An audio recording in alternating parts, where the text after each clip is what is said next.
leftists really bother me.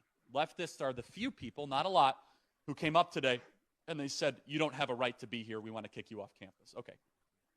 Leftists bother me. They're totalitarians, and they should bother you too.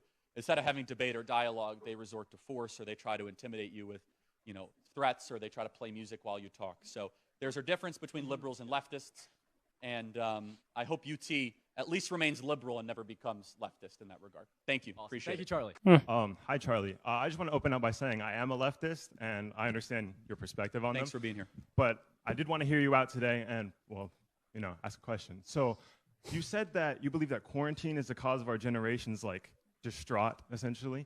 And I believe that it is actually war. Like, we were born fresh out of 9/11, some of us around the time of 9/11. And I don't know. My father served in Afghanistan, so I don't have a very keen perspective of the United States, let's say. But I did want to hear you out on what you had to say. And I do believe we have some common ground in the fact that capitalism has failed my generation more than any other in recent years. Yeah, I didn't quite say that, but I would say lack of free enterprise in some ways, but that's okay. You got most of it.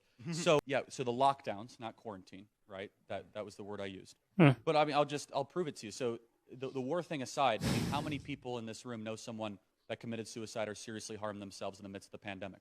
Just by a show of hands. That's a lot. I mean, the numbers show suicide visits were 50% higher among 12 to 17-year-olds during the same period in 2018. Psychiatric medication prescription went up.